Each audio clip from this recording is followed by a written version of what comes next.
3, 2, 1. Welcome back to Tell Me Your Story, New Paradigms for a New World. I'm Richard Dugan, your host. I have a co-host today on the program, and I will for the next 12 Saturdays at the end of each month, and his name is Will Lynn, and I want to welcome you back to our program. We're talking about Mythosophia, entertaining the depths of myth and wisdom. And just to let our listeners know, there's a Facebook page, and it is facebook.com/Mythosophia. That's MYTHOSOPHIA.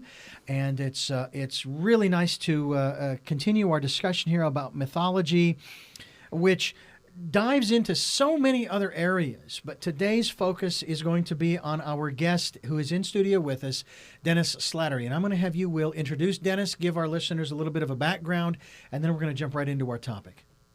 Well, in the earlier segment, I mentioned just a little bit about Dennis on a personal level, but to give a real official introduction, Dennis Patrick Slattery is currently a core faculty member in the Mythological Studies program at the Pacifica Graduate Institute in Santa Barbara, California. He's taught for 43 years at the elementary, secondary, undergraduate, and graduate levels. From 1984 to 1987, he taught teachers the classics of literature at the Dallas Institute of the Humanities and Culture summer program for teachers directed by Louise Cowan. He also taught for 6 years at the Fairhope Institute of Humanities and Culture summer program for high school teachers under the direction of Dr. Larry Alums, who is the current director of the Dallas Institute. So welcome, Dennis. Welcome. Thank you, Will and Richard. Pleasure to have you with us. This is a as treat. We jump into this. This is the first program of 12, as I have mentioned a number of occasions. We've slotted the last Saturday of each month to talk about mythology, and in this case, the subtitle Mythosophia.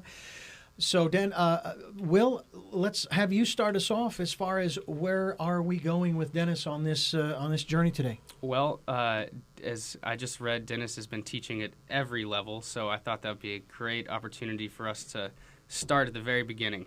Dennis, what is myth? What is myth? What is myth? Yeah. I wrote myself, I continually write definitions of what myth is to myself in my journal. And the other day I wrote that myth is what allows us to stand up in a strong wind. In other words, it gives us, myths give us support. They allow us to have a flexibility rather than a fixation. Myths also, and here I'm going to steal from Rollo May in his wonderful book, The Cry for Myth. He says that a person without a myth is a person without a home. When we live a mythless life, we live an orphaned life. So there's a part of what myth is that grounds us in place. 7 or 8 years ago, I became more and more dissatisfied with the idea that myth is story.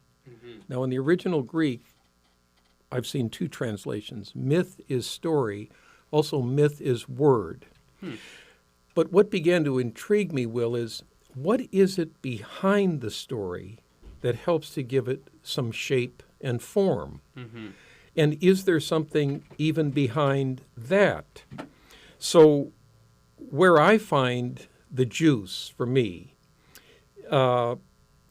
taking nothing away from Narcissus and Echo and from Achilles and from all of the wonderful figures in myth, is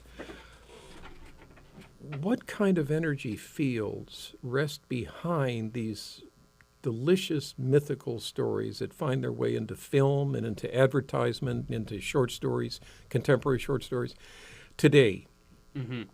And here's where I am. There's the story. Behind the story is an archetypal reservoir that the story is pulling from. Behind that is an archetypal energy field that coagulates into this into forms of this archetypal reservoir, and out of that we get narrative. So it's a regress. Now, is this accurate? I've stopped worrying about being right or wrong. Is this right on the beam? Is this inaccurate? But rather to play with the idea of what myth has been, but also what myth could be. Well, it's somewhat obvious when you're talking about this reservoir in these fields. You're not just letting it pour out of your brain. It looks like you're almost there, and when you're talking about it. And so, if there's anything that speaks to its reality, it's the fact that it does seem to be a place that sometimes you can enter in. It's more than a thought; it's a feeling. When you feel this symbol, like this symbol, there's a feeling in their deeper congruity and deeper relationship. And that's part of why I asked you on, is because nobody seems to live in that reality like you do, Dennis. Thank you. Mm-hmm. Please, if you have comments or questions, because I can push this just a little bit further. Yeah, please do. So, story is shaped. One of the many things that the Greeks discovered that I find very exciting is the idea of poesis, and that is a making or a shaping something to give it a coherent form. Mm-hmm. And that's what I think classics in literature, not just in the West, but worldwide, and also sculpture and painting. But the area that I feel like I've got a couple of things to say about is literature, poetry, and writing. So poems are one form of poesis. Short stories another form. Epic is another. All forms of poetry, lyric poetry, are all manifestations of this fundamental ground of creative impulses that I think every human being has. Some go ahead and work towards expressing it. Others don't. They fold in on it. So this notion of poesis as a making is something that has intrigued me since I studied with Louise Cowan at the University of Dallas in the early 70s. So I got to take a class with you. I think it was the Epic class. It was Epic. And it was during the time I was taking an alchemy class. And I felt like the way that you talked about poesis and the way that Lance Smith was talking about alchemy, they really congealed for me, and as a way to look at a process of creation. And for a young man, that's kind of hard, because we like to think that it's an off-on, or it's take the next step and you're there the next step, as opposed to every step is characteristically different. Yes. And that's hard. And that's not how it is for simple mechanics. That's how it is for baking, for alchemizing, for growing food, and these kinds of things. And so there are a lot of poetic ways to describe poesis. Yes. And that is, I think, a act of poesis itself. It is. My wife is an avid cross-stitcher. She has been for 45 years. She'll sit in front of the TV in the evening with me, and she is in that cross-stitch world, and she might as well be on a bus 1,000 miles from our house. She's in that poetic field because she's in the process of giving something a shape that otherwise would remain a pile of different colored threads on the table. So I couldn't agree more that poesis is that creative act.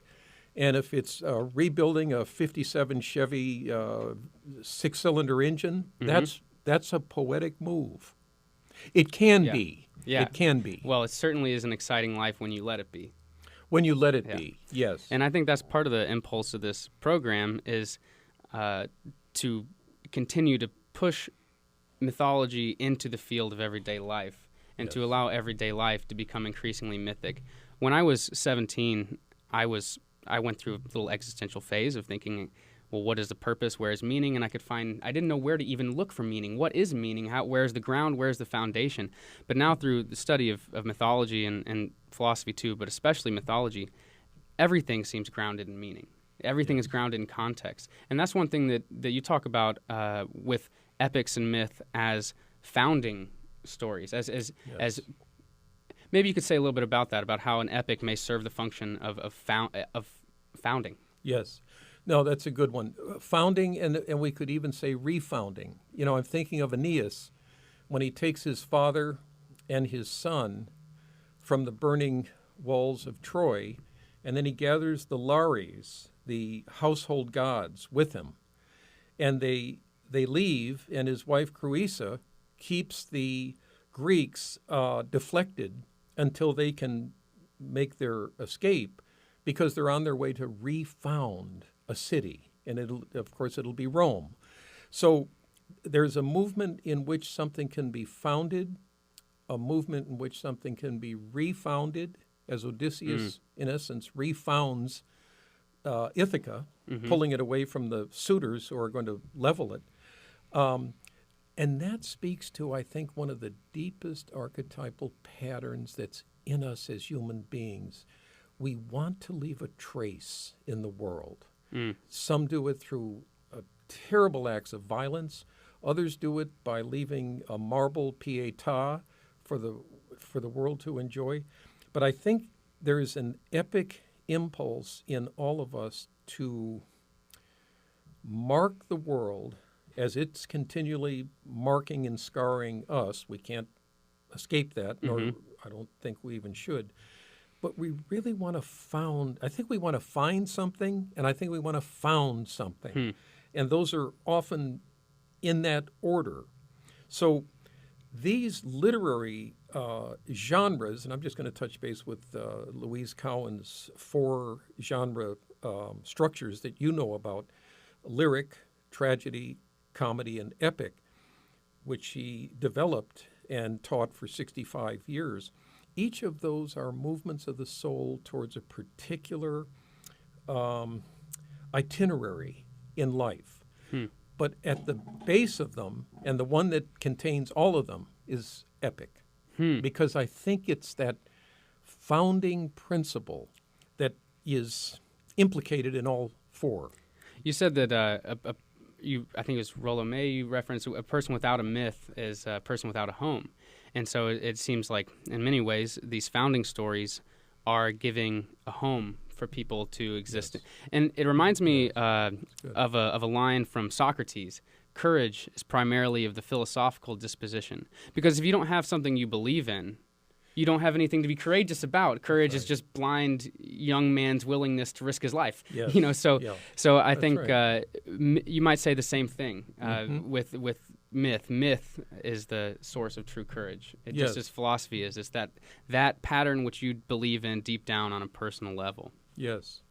I think Campbell really got it right in Hero with a Thousand Faces when he laid out that structure for the heroic.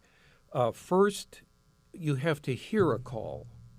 And there are people who remain deaf to being called to anything and live a whole life and die not uncalled, but unable to hear it. The next phase is to heed the call. But because we have free will, we can refuse the call as well. But I love the third part. If one hears the calling and heeds the calling, the third movement is you must give yourself over to something greater than you are.